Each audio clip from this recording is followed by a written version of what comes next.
अब इस लेक्चर में हम बात करेंगे कि कौन कौन से लॉ जो हैं जो इस यूनिट में आपको यूज होंगे और आपको पढ़ना जरूरी है। We are just revising yourself, ये जो आपने पढ़ा है अभी तक उसको हम रिवाइज कर रहे हैं। तो first is the Gauss law of electrostatic. Everybody know about it if you are studying at the under graduation level या 12th लेवल पर या 10th लेवल पर भी जाएं तो वहां भी आपको एक गॉस लॉ जो है आपको मिल जाए। तो यहाँ गॉस लॉ की दो कैटेगरी हमने डिफाइन कर रखी है। First category is Gauss law of electrostatic, other is Gauss law of magnetostatic and third one is amperes circuited law and the fourth one is that is Faraday's law of induction.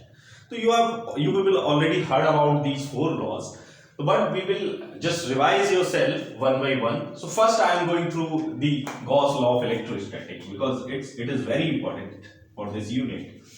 So Gauss law of electrostatic, the statement of this law is that the charge is scattered over an area. The charge is scattered if any charge is scattered over an area or you can say over a surface is equally distributed. सबसे पहली चीज क्या है Gauss law of electrostatic की कि जो charge किसी surface या किसी एरिया के ऊपर होता है इट वाज इक्वली डिस्ट्रीब्यूटेड होता है। सेकंड चीज क्या है? सेकंड चीज है आपका, बिकॉज इलेक्ट्रोस्टैटिक की बात करेंगे तो हम इलेक्ट्रिक की बात करेंगे। द इलेक्ट्रिक फ्लक्स एनक्लोज्ड, काफी ध्यान से सुनिए, the electric flux enclosed over a surface is equals to the 1 upon epsilon times of the charge distributed over that surface। इसका मतलब क्या हो गया? किसी सरफेस के ऊपर कितना इलेक्ट्रिक फ्लक्स होगा that will be defined by the 1 upon epsilon times of the charge over that particular surface. मैंने बताया कि चार्ज जो है किसी भी सरफेस में क्या है इक्वली डिस्ट्रीब्यूटेड होता है। तो उसमें क्या है कि अगर आप बात करेंगे तो समेशन, या why I am using epsilon, क्योंकि एप्सिलॉन मैंने जनरल लिया है। अगर आप, मैंने लास्ट लेक्चर में आपको बताया कि एप्सिलॉन नॉट, अगर फ्री स्पेस की बात करेंगे then you will use epsilon naught. तो गॉस लॉ ऑफ इलेक्ट्रोस्टैटिक यहां से आपको बताता है कि चार्ज एक तो किसी भी सरफेस पे क्या है it is equally distributed. Second thing क्या है कि जो इलेक्ट्रिक फ्लक्स है किसी सरफेस के ऊपर that will be equals to the 1 upon epsilon times, mathematically you can see 1 upon epsilon times of what the charge distributed over that particular surface. So this is known as the Gauss law of electrostatic। ये directly relate आपका जब हम आगे की unit की exercise करेंगे, आगे के टॉपिक्स करेंगे, we will use this result directly when we will solve the Maxwell's electromagnetic equations। So we will use these results directly. So I am just revising you.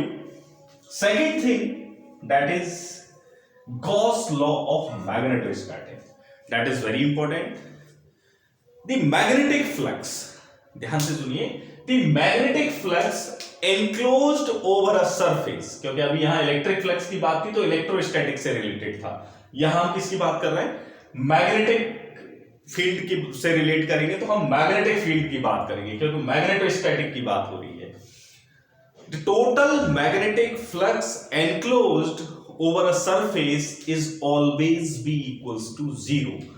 मतलब क्या है? कोई भी सरफेस के ऊपर आपका जो मैग्नेटिक फ्लक्स होता है that always be equals to 0। अगर मैं इसको इंटीग्रेशन फॉर्म में दिखाऊं तो I will use the surface integral. मैं इस इंटीग्रल के बारे में भी आपको एक लेक्चर बनाऊंगा जिसमें मैं डिफरेंट इंटीग्रल्स आपको डिफाइन करूंगा, line integral, surface integral and volume integral. When you are talking about the surface then you will use the surface integral of what?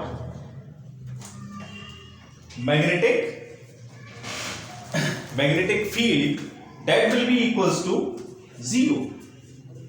As simple as that. इसका मतलब क्या हो गया कि किसी भी सरफेस के ऊपर आपका क्या होगा, जो आपका मैग्नेटिक फ्लक्स होगा that is denoted by phi b will equals to 0। In a simple way आप देख सकते हैं। और ये 0 कैसे होगा? I will show you.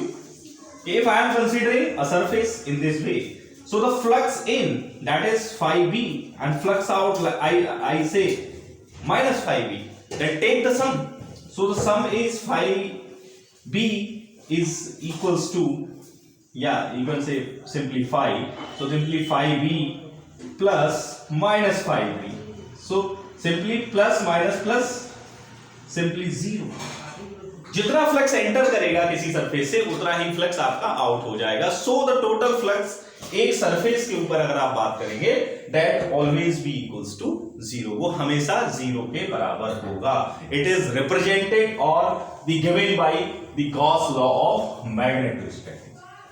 तो सेकंड थिंग आपकी क्लियर हो गई, गॉस लॉ ऑफ मैग्नेटोस्टैटिक क्या है। थर्ड वन जो कि इस यूनिट की बैकबोन है, that is known as the Ampere's circuital law. अब एम्पियर सर्किटल लॉ क्या डिफाइन करता है? एम्पियर सर्किटल लॉ बताता है कि if you are considering a circuit, कोई भी आपने एक सर्किट लिया है, उसमें आपका क्या होगा, जो मैग्नेटिक फ्लक्स होगा that will be equals to mu times of the current flow in that circuit. Third one की बात कर रहा हूं मैं, मतलब किसी भी सर्किट में अगर कोई करंट फ्लो करती है तो उस सर्किट में जो मैग्नेटिक फ्लक्स होगा that is B is the mu times of the current flow in that circuit. तो that is known as the ampere circuital law. अब यहां पर मैं एम्पियर सर्किटल लॉ के बारे में थोड़ा सा बता दूं कि this law was modified. Later in this unit we will see कि how this law was modified by using the concept of displacement current, जिसमें क्या है, डिस्प्लेसमेंट करंट के कॉन्सेप्ट से ये जो I है, this I is here in Ampere circuital law is denoted conduction current. That when we will consider the concept of displacement current, that is the first topic of your unit, that is electromagnetic field theory का, तो उसमें IC plus ID हो जाएगा। तो letter हम देखेंगे, अभी हम सिंपल एम्पियर सर्किटल लॉ की बात कर रहे हैं, तो जिसमें क्या है, flux magnetic flux enclosed over a circuit is equals to the mu times of the current flow in that circuit। Fourth one और द लास्ट लॉ जो आपका काफी इंपॉर्टेंट है और आपकी मैक्सवेल इक्वेशन डिराइव करने में यूज होगा, that is Faraday law of induction. Faraday law of induction क्या बताता है कि ईएमएफ आपने पढ़ा होगा, इलेक्ट्रो इंड्यूस्ड ईएमएफ। अगर आप कोई दो म्यूचुअल ईएमएफ, एक होता है आपके दो कॉइल्स कंसीडर करें, तो EMF induced it is denoted by E in a circuit is equals to minus rate change of the flux in particular circuit. उस सर्किट में जितना आपका फ्लक्स होगा उसका नेगेटिव जो चेंज होगा that will B denoted by negative rate change of the flux in that circuit. EMF simple statement की बात करूं तो इसके दो फॉर्म निकलेंगे यहां से। एक आपका बताऊंगा Faraday's law of induction for magnetic force, दूसरा आपका इलेक्ट्रिक फोर्स की बात होगी। तो EMF electromotive force, second is MMF magnetomotive force. तो ये मैं जनरल फॉर्म बता रहा हूं कि ईएमएफ किसी भी सर्किट में इंड्यूस ईएमएफ किसके बराबर होता है, the negative rate change of the flux enclosed in that particular circuit। उस सर्किट में कितना फ्लक्स enclosed होता है।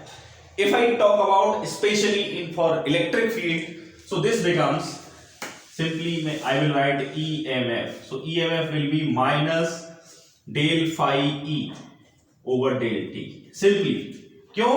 क्योंकि EMF electromotive force induced over a circuit is equals to the negative rate change of the electric flux enclosed over that circuit। उस circuit में कितना है आपका इलेक्ट्रिक फ्लक्स enclosed होता है, that will define by that। अब मैं बात कर लूं इस EMF की जगह MMF की, magnetomotive force, that will be equals to minus d phi b over dt। मतलब ये अब अगर मैग्नेटिक फोर्स की कंसीडरेशन लेंगे तो that will be equals to the minus negative rate change of the magnetic flux enclosed over a circuit. So that is whole about these four laws and later in the other lecture we will see the different integrals and the main topic of this unit, that is the displacement current, which is a very important topic and we will see later in this series। Thank you।